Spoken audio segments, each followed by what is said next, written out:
Neganya mama, neganya Allah, ayadulunga.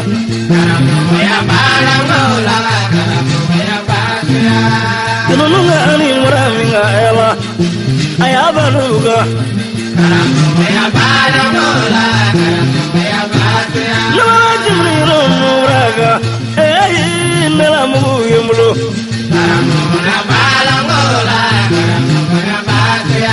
Kobarila muraminga goro,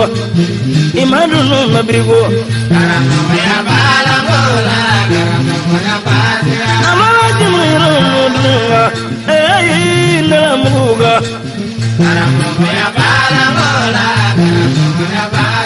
Bara murima marile muraminga barisribe, imamu mekluba.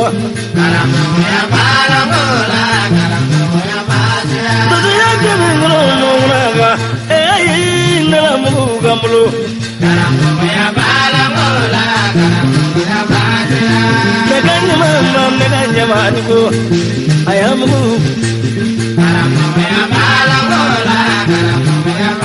kalau berani dia sebenarnya luranga sebenarnya aku ngilamu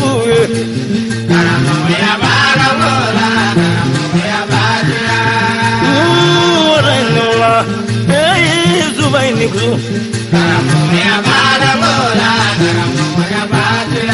neganya mama neganya bangsa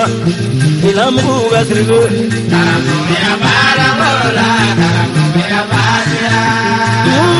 orangnya orangnya muga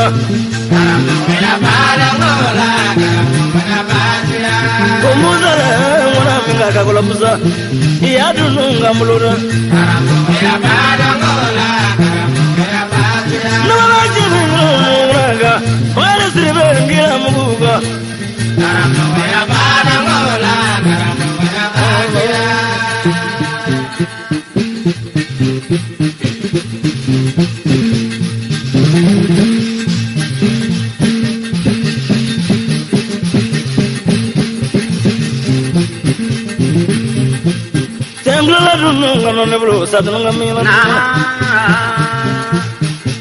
ya nanga dulu bos ribela kok enak dia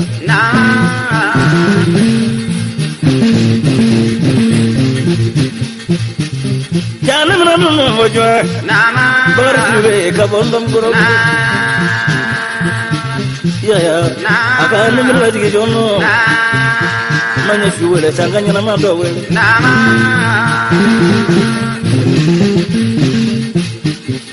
ngomong goro ya baris ribe ko ngambare ka jawo idirke ko ngawule ko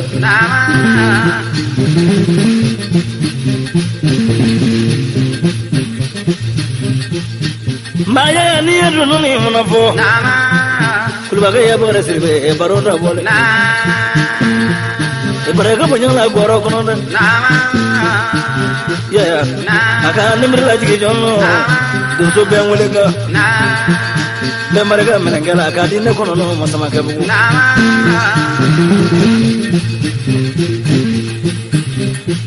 maya ni adunu baris ribe samte baris ribe bulu warke baris ribe bulu jamate baris ribe bulu ngafla ke bulu le do so bulu la ko ngende sino apare kan ngala hanya biku aga soba kena jimla bulu no mabirigo kena bla bulu banyak wajib berapa jadu no mereka sebalik buku kabala sama ke boleh kabojani bulu ya aga anda berlagi kesu kena fonoro ya aga anda berlagi kesu kena sibiru seribu berapa mama kilikan apa baris seribu kau keni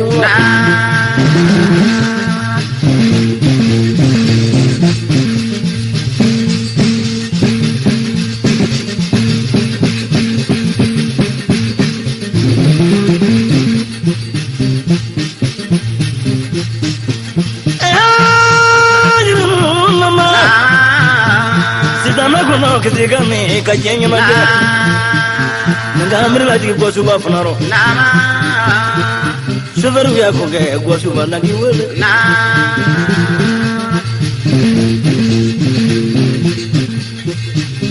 Mana beru no babari sirveo abriganya wala mangu ne briganya fitri wala fanda kamu soba diriga Nanga Musa wele kakolo de Musa nanga Musa wele Ni bari sirve wele akane mulaji ngana kara wudro bamsa ko ke dashira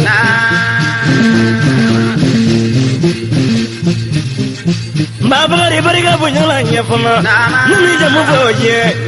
Cheba nundu la Musa Granda irini songo iri fangale sani iri songo jugu tamile danu usubelilla Tamakla mani damala kuru mani sikita firmani koya tafirma Jaba tafirma sikita rabara mana tenja kamane jaman tamakla ni takuno Me fola munga tubri tubri bekara Karangi ya bama bekara Anga fola ngano kenya tubri bekara ta tubri bekare baruri kuro Bari sirve Nama ko sokola Kuluba bari sirve Nama ko sokola Dozo mana do ula fanda ne ula fanda Patila ula kono Patila ula kono Tigitila ula kono Famana gila marefai Sirve bari nakira ne sokola e kanjabi Naga sirve mareka Ya Nanga nemir lagi jomono Sandi gila nyama Udu pakai sambal wele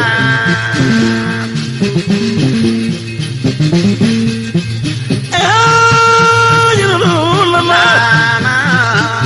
Kagura Musa baru dia lelila moro-moro Dula bibaja di mama di mama samula wele Abu de kuno kumanga Bosok de mama baru dah boleh. Mana baru ke kat dosa wajib jeni lahara. Ngapolo kulo mama wasbai mati. Baru sirve. Jago na bal mami tayela. Baru sirve. Bolo ndi da fe mo tija. Pandan tiga selama wati ke muri. Nembale baru sirve nama ko sekolah. Kulubaki ya bamba mereka sah, kulubaki ya fronto mereka ni baru sirve kongeni.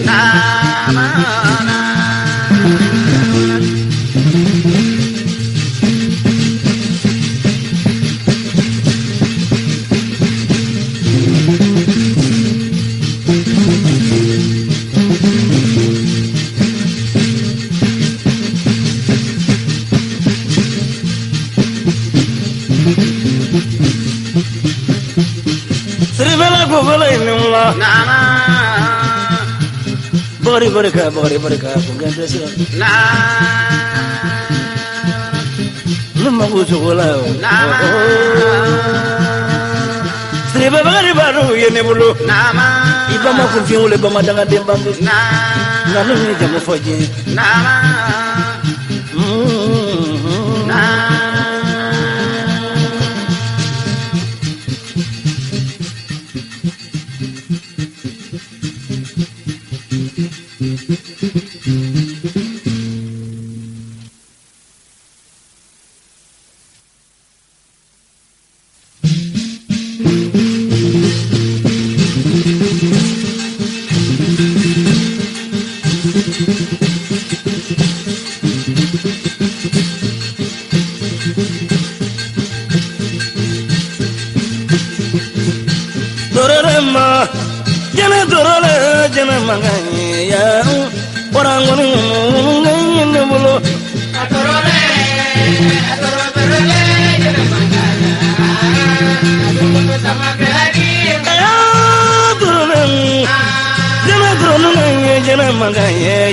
Ya, emang orang ngomong ngamen bulu.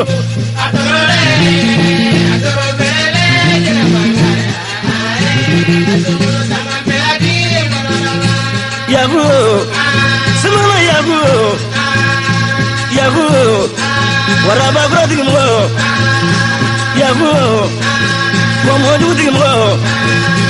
ya bu, kita juga kamu. yagu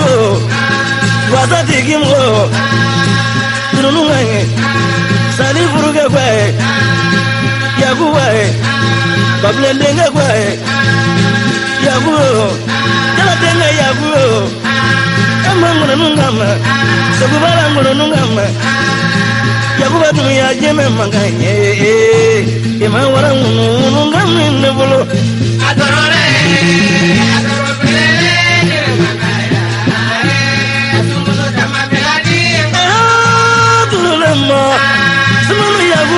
jina manganye ela ima warang ngamin nebolo adorore berele jina mangaya adumudo kama beladi yagu azabrugo semana yagu agu yuzufrugo amangro ngama ablay wala fago yagu yakuragero kiman nungama tununga ngejeme manganye ozo dema warang nungame ngoriko adorore berele jere mangaya atumudo dama beladi adorolema jeme nanusu jeme manganye wurabanjana adamu nunganye nebolo adorore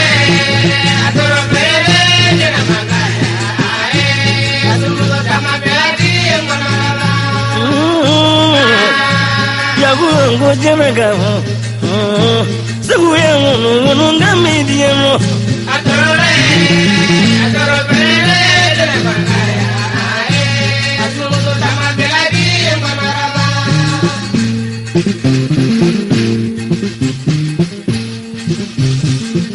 ndara maninga ba man no wulesa na semana ngoga suba na jalari langano jala kuna ma jalari ko bolo jala kuna ma jalari ko jala jala manguna jala nama muna sama namu nama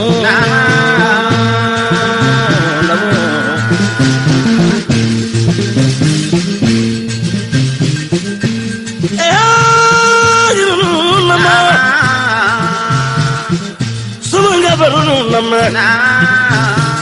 doziga baruni nama Maniga baroni nama na fala ya kwa dunia ya fakule tuma janguli na duru kumani duru dala sema bila mola nini bila penandi ya kwa dunia lumu ya tuma janguli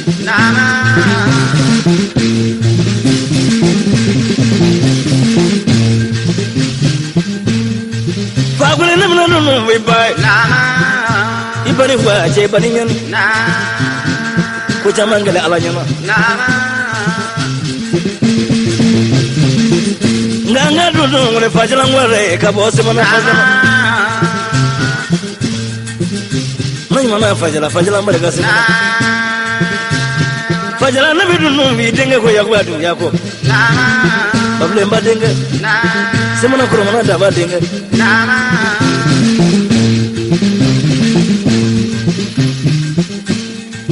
maya ya dungala nufunu ngele yaku ka bana kuno no sewu aga yiwa chebena kule semana chebeno bule tu yesemana awala la truda fajala maro kusimu na bule che jagu ko la truda la ka ko refo mangandala kuma tilu fe fama olu ya fa mo baroro fana kusimu ko bi kumala ko che semana famuli ko ka ko ranyi famuli kuma juma janguli komite odoni bi dakile prase pa ke jadodo ningana mraji ya kuro semana andale bolo bolo jodo uludu ulile na bolo bolo jodo me fagure jodo no kamili mini kibu kuma krisi ko jo ulola ulo sikila jo kuma ka ama yanga ama fonja ama fagure kuma jangu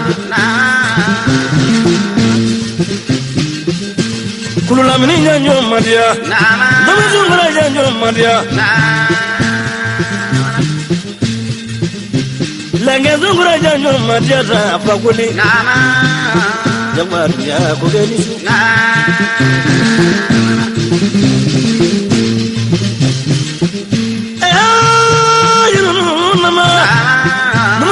Bariga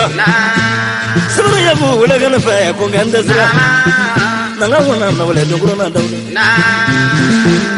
arabu fi manu ya len la ke babalu driza babalu ya len sira bagi ya bamba wala gata momo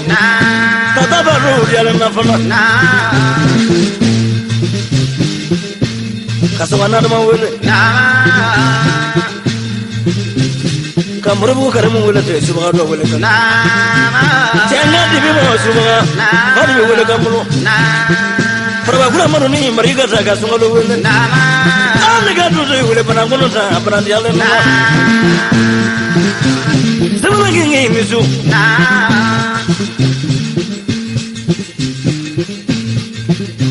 nanga du fana wala jina musa de ga du fana kulula mini ne ben yalla na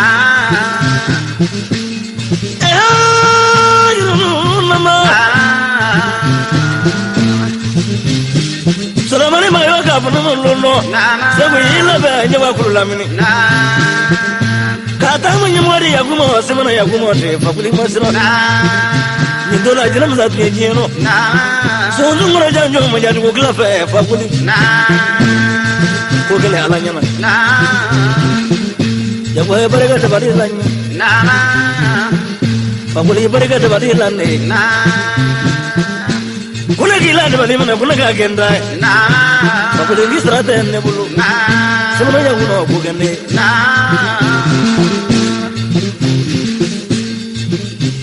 Fakuli ninga dudoni munafie abareke ira munyina akuri mano meditano ajina tibo bere no yen jina tibo na loma